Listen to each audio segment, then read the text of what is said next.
you can earn money, avoid every obvious risk, and still get poorer. Sounds impossible?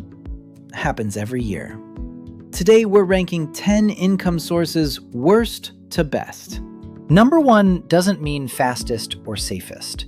It means the mechanics that build durable wealth over decades. 3 things decide the tier. Does income decouple from your hours? Does it build an asset you own? Does it survive shocks? The pattern is brutal. Sources that turn into owned assets, business equity, stocks, property, cluster at the top. Pure time for money and platform bets cluster at the bottom. The biggest surprise from the data? The most hyped modern sources have the worst realistic odds. Meanwhile, the boring ones quietly do the real work. All right, worst to best, starting at the bottom. Number 10, digital/affiliate/ad/content income. YouTube ads, affiliate commissions, sponsorships, memberships. It ranks dead last despite high theoretical scalability because the realistic outcome distribution is brutal. Platform-dependent income can vanish overnight. An algorithm change erases it. The data is stark. Tube Analytics, citing Pew, found most monetizing creators earn under $200 a month. Full-time earners? Well under 1% of all active channels. Better mental model. It's a lottery ticket stapled to a part-time job. A media startup with startup-level failure rates. Not a passive income faucet. Number 9, freelancing and self-employment. Selling your time and skills as an independent contractor. Design, writing, driving, consulting. It ranks above content income because it reliably pays for competent work. But near the bottom because it's the purest form of trading time for money. Zero scalability, zero asset ownership. When you stop, income stops. You can't sell a freelance book of hours. It's a job you own the marketing for. More freedom, same fundamental ceiling. Number 8, small or local owner-operator business. A business that depends heavily on the owner's daily presence. Solo trades, a single cafe, a one-chair salon. It outranks freelancing because it can build some sellable equity and hire help. But it ranks low because survival odds are sobering, and the business is often unsellable without the owner. BLS data show roughly 1 in 5 U.S. private sector businesses fail within their first year. About 65% fail within 10 years. Owner operating is buying yourself a higher paying, higher risk job. Common misunderstanding. Owning a business automatically builds wealth. Better model. Wealth comes only if you later make it run without you. Number 7, royalties from intellectual property. Book royalties, music streaming, patent licensing, brand licensing. It outranks salary and small businesses on potential because a single asset, one song, one book, one patent, can pay for years with no further hours. True decoupling. But outcomes are extremely hit-driven and skewed. The skew is stark. Authors Guild 2023 survey, median book income for all authors was just $2,000 for 2022. Full-time authors, $10,000. Common misunderstanding. Write one book, one hit song, live off royalties. Better mental model. Royalties are venture bets that compound across a portfolio of works. One work is a ticket. A catalog is a strategy. Number 6, interest income. Bonds, savings accounts, CDs, peer-to-peer lending, fixed income. It's a genuine step toward money working for you. Passive, asset-derived, low volatility. But it ranks below salary for wealth building because its real after-inflation return is historically near zero. It preserves capital. It doesn't build wealth. Real example, $10,000 in a one-year CD at 4% earns a few $100s nominal. But with inflation near 4%, real purchasing power can still fall. Cash is safe in nominal terms, risky in real terms. Better mental model. Cash is safe in nominal terms, but risky in real terms over decades. It's a shock absorber, not an engine. Cash has a job, just not the long-term wealth job. Number 5, salary and wages. Pay for employed work, hourly wages or salary, plus benefits. Salary is the foundation that funds everything above it, the surplus that becomes invested capital. It ranks above interest because its income ceiling and reliability are far higher for most people. BLS data.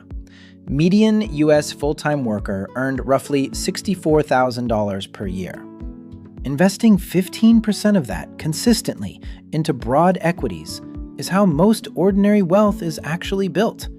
The salary itself doesn't compound, the invested surplus does. Common misunderstanding. A job will never make you wealthy. Better mental model. A salary is the fuel, not the engine. High earners who invest the surplus reliably build wealth. Number 4, rental income from real estate. Rent collected from property you own, typically alongside long-run price appreciation. It enters the asset ownership tier. You own a real, inflation-linked, leverageable asset that throws off cash and can appreciate. It ranks below equities because it's far less liquid, more management intensive, and harder for beginners to access. Hordat and colleagues found long-run real capital gains on housing of only around 1% per year. Most of real estate's total return comes from rent, not inflation-adjusted price growth. And leverage cuts both ways. Common misunderstanding. Real estate is passive income that always goes up. Better mental model. Rental property is a small business attached to a leveraged, illiquid asset. Its edge is the asset and the leverage, not effortlessness. All right, we just cleared the lower tier. Time for the podium. The top 3 income sources, the ones that actually matter for building durable wealth. Number 3, bronze medal, dividends. Cash a company pays you for owning its shares, directly or via funds. Dividends represent ownership of productive businesses, the cash flow face of equity. They sit in the top tier for ownership, compounding via reinvestment and durability across 125 years of data. Real example. The broad U.S. equity index yielded only around 1% in late 2025, lowest since the dot-com era. So $100,000 invested might pay $1,000 to $2,000 per year in dividends, plus whatever the shares appreciate. Common misunderstanding. Dividends are free income on top of my stock. Better mental model. A dividend is the company handing you part of your own equity as cash. Total return, price plus dividends, is what matters. Number 2, silver medal. Capital gains, especially from equities. Profit earned when an asset you own, most accessibly broad stock index funds, rises in value and you sell. This is the most accessible compounding/ownership engine on the list. Broad equities have delivered strong, long-run real returns across many countries for over a century. Highly liquid, minimal skill via index funds, truly passive. Dimson, Marsh & Staunton. Long-run, broad U.S. equity real returns averaged around 6.6% per year since 1900, meaning purchasing power roughly doubles about every decade. But the path is bumpy. Negative years roughly 1 year in 4. S&P Dow Jones SPIVA 2025 scorecard. 79% of active large-cap U.S. funds underperformed the S&P 500 in 2025. Over 15 to 20 years, over 90%. Common misunderstanding. The stock market is gambling. I need to pick winners. Better mental model. Owning a broad index is owning a slice of the whole economy's growth. Time in the market and low costs beat timing and trading. Number 1, gold medal. Scalable or systemized business. A business built on systems, teams, products, or software, so it can grow and eventually run without the owner's hour-by-hour labor. And it can be sold. It tops the list because it maximizes all 3 core criteria at once. Scalability. Income decouples from your time as systems and employees do the work. Asset ownership. You build equity in a company you can sell or pass on. Near unlimited ceiling. The data are striking. Private business equity is the single largest component of the wealthiest household's net worth. For the top 1% of U.S. families, roughly 41% of net worth is private business equity. The top 1% controls nearly 80% of all private business equity. It ranks number 1 on potential, even though it has the lowest accessibility and highest risk of any item. Most businesses fail. About 65% fail within 10 years, and few owners ever successfully systematize. Common misunderstanding: starting any business builds wealth. Or, conversely, business is too risky to ever consider. Better mental model: wealth comes from owning equity in something that runs without you. The goal isn't to work in a business, it's to build an asset that works for you. Number 1 potential does not equal best for most people. For the typical person, number 2, broad equity investing, is the realistic, accessible cornerstone. Number 1 is the high-ceiling, high-risk path for the few suited to it. So what's the real pattern? Sources that turn into owned assets cluster at the top.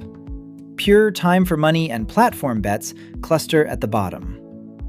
The boring stuff: a salary you invest, broad index ownership, an emergency cash buffer, quietly does the real work. What beginners overvalue: flashy, high ceiling for the few sources, like content income, royalties, and passive rental promises. High headline income. What they undervalue: the stable salary as fuel, boring broad index ownership, and the emergency cash buffer that lets the rest survive downturns. The pattern to remember: trade time, then trade skill, then own assets. Wealth accelerates as you move from selling hours to owning things that compound. That's the ladder. The people who win with money aren't smarter. They just stopped letting time work against them and started owning things that compound without them. All right, my friend, take care. We'll see you back here next time.